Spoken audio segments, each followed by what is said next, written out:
Halo, assalamualaikum. Balik lagi bareng saya Robi Ovovatur. Nah, kali ini saya ingin berbagi cerita sedikit sini.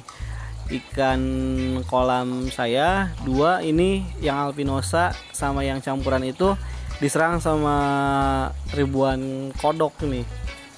Jadi udah jadi anak kodok sini. Tuh, banyak banget tuh. Parah.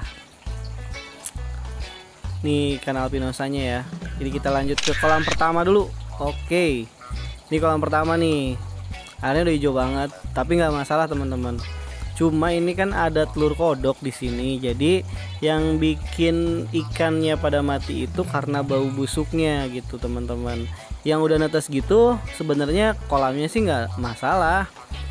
Yang satu lagi, cuma kalau yang ini kan tuh masih berbentuk telur kodok. Jadi yang gini nih yang bau tuh. Jadi ikannya tuh yang kecil-kecil itu mati gara-gara bau busuk dari ini nih, dari telur kodoknya. Tuh teman-teman kayak gini nih. Ada aja. Jadi teman-teman kalau misalkan ada nih kejadian seperti ini juga gitu kan kolamnya. Ini kan outdoor ya. Mungkin kekurangan kolam outdoor gini karena saya kan belum ketutup banget nih, belum ketutup semua. Jadi ya kendalanya seperti ini. Malam nggak dilampuin juga sama saya, jadi kan kodok enak ada air dia bersarang, nggak ketahuan teman-teman. Tuh albinosanya udah sampai begini, dia udah kayak mumi banget, matanya tuh keluar. Aduh sayang banget kan. Jadi ini buat pelajaran aja ya teman-teman, kalau misalkan nanti ada sekiranya gitu, ini kan karena nggak ketahuan.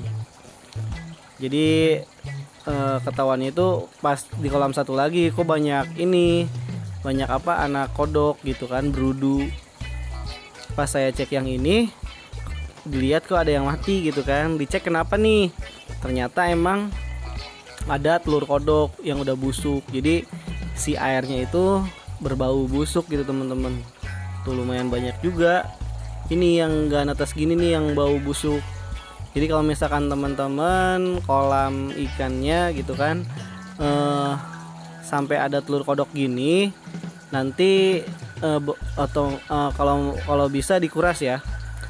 Kalau ketemu langsung cair aja si telurnya, buang gitu kan. Cuma takutnya ini yang gini nih bau banget, jadi bau busuk teman-teman airnya. Jadi emang harus diangkat gitu karena bau busuknya itu ikannya nggak kuat. Ini kolam pertama, kolam campuran. Di sini ada ikan spatralis.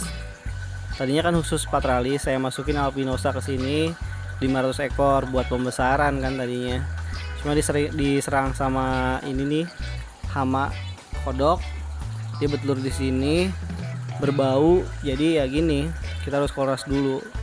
Ada dua kolam yang diserang, yang ini sama yang di tengah itu tuh. Itu yang diserang. Jadi kita pindahin dulu ini, kita bersihin dulu, kita angkat semua ecengnya. Baru nanti kita surutin. Nah yang ini kolam kedua nih teman-teman. Nah yang kolam kedua ini sebenarnya udah netes tuh, banyak banget kan berudunya. Aduh, kalau kata orang Sunda sih nih yang di Bogor nih dipanggilnya buyur nih teman-teman. Ini anak kodok nih banyak banget sampai ribuan. Saya sampai bingung pas bangun pagi tuh. Wah, saya bilang kenapa nih kolam pas dikasih makan kok beda banget gitu, yang makanin kok malah si berudunya ini gitu. Airnya tuh geraknya cepat, pas dilihat dari dekat, wah ternyata anak kodok nih udah netes. Jadi mau nggak mau ini juga harus kita kuras. Sebenarnya nggak ada masalah teman-teman. Saya tegasin lagi kalau misalkan udah netes gini sebenarnya nggak ada masalah karena dia nggak bau teman-teman. Kalau udah netes gini telurnya tuh nggak bau, si airnya pun nggak bau karena dia menetas gitu, nggak busuk si telurnya.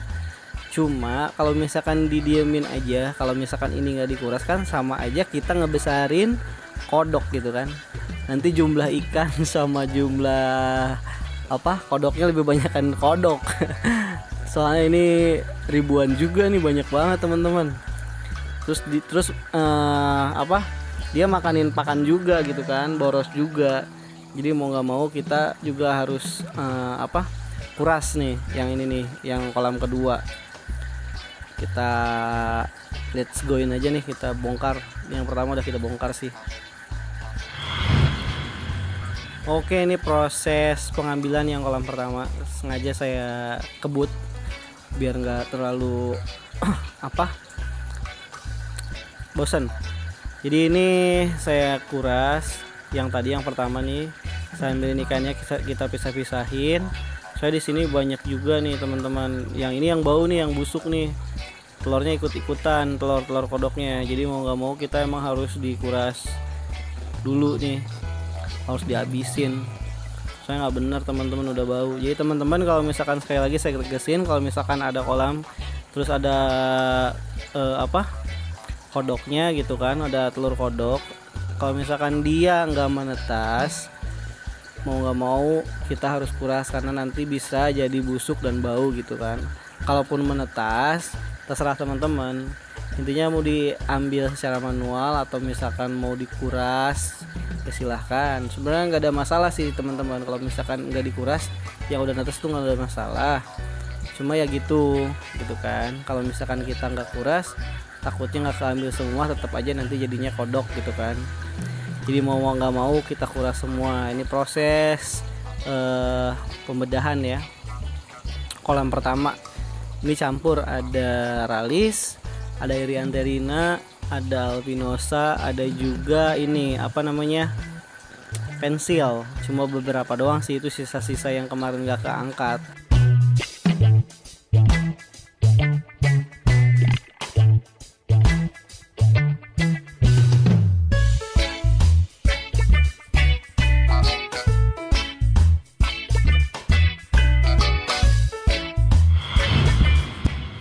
Nah ini hasilnya teman-teman, ini hasil yang udah dari kolam pertama tadi ya. Ini ada ralis, ada albinosa, campuran sih teman-teman. Ukurannya pun ini belum dewasa, masih campur gitu kan. Yang dewasa tuh cuma ralisnya doang, indukannya cuma beberapa. Itu pun sekalian saya mau pijahin nanti. Tuh masih kecil-kecil banget tuh. Jadi kan sayang juga teman-teman. Jadi kita pindahin dulu sementara ke kolam yang lain. Ini tuh sebenarnya albinosa itu gedenya bagus teman-teman. Dia gedenya berwarna, ada hijau kebiru-biruan gitu, bagus dia. Cuma kalau misalkan kecil gini, jatuhnya dia ini ya kayak anak mujair kecil, soalnya warnanya pun belum keluar. Cuma dia bagian ekornya segede gini udah kelihatan juga sih merah. Ya ini satu kekurangan kolam outdoor sih teman-teman. Jadi emang kolam outdoor kalau misalkan emang belum benar-benar rapi ya resikonya seperti ini. Masuk kodok, ada capung juga gitu kan. Jadi hama tersendiri untuk budidaya ikan di kolam outdoor ya. Tapi ya nggak apa-apa, kita juga emang harus rajin sih. Resikonya kita itu. Nah yang ini proses pembedahan yang kedua ya. Proses pembedahan yang kedua ini khusus, kalau yang ini khusus kolam albinosa teman-teman. Tuh lihat, aduh ini banyak banget teman-teman berudunya, sampai ribuan. Makanya emang harus benar-benar dikuras sih. Kalau dibiarin ini bakalan bisa jadi ribuan kodok nih teman-teman. Aduh ada aja, nggak apa-apa. Ini saya cuma berbagi pengalaman aja sih teman-teman. Jadi teman-teman juga tahu gitu kan. Kalau misalkan ada kejadian seperti ini, langkah-langkah yang harus dilakuin tuh apa gitu kan. Ya lebih baik emang satu-satunya jalannya emang harus dikuras teman-teman. Nah ini albinosanya yang ini udah lumayan gede. Cuma ya belum gede-gede banget, remaja lah. Nih teman-teman, hasil panen kita nih berudu. Wah, mantep banget kan. Kalau aku udah saya jual juga nih. Banyak banget nih albinosanya nih teman-teman. Cuma lebih banyakkan berudunya kan ketimbang ikannya. Kalau misalkan makin gede nih makin penuh nih tempatnya, bahkan nggak akan muat dia. Ikannya segitu, berudunya segimana tahu gitu kan. Proses terakhir kita pindahin albinosanya ke kolam yang pertama, karena yang itu kita kosongin. Ini juga udah saya endapin. Ingat ya teman-teman, kalau mindahin ikan tuh kolam air harus diendapin dulu ya, jangan langsung di air baru terus langsung dimasukin ikan seperti ini, itu nggak boleh itu teman-teman. Udah selesai, tinggal mindahin ikan ini ke kolam aja. Mungkin untuk video sekarang itu aja, ini aja. Semoga bermanfaat, semoga teman-teman bisa terhibur juga. Makasih yang udah ikutin saya dari awal sampai sekarang, makasih banyak. Dan yang baru nonton juga dicek ya, siapa tahu mau belajar budidaya, saya udah sediain macam-macam cara mudah budidaya ikan hias dengan mudah ya, dengan media akuarium, biar teman-teman juga siapa tahu mau coba gitu kan. Semoga video-video yang saya share itu bermanfaat juga buat teman-teman sekalian. Oke, sampai jumpa di video berikutnya. Assalamualaikum warahmatullahi wabarakatuh.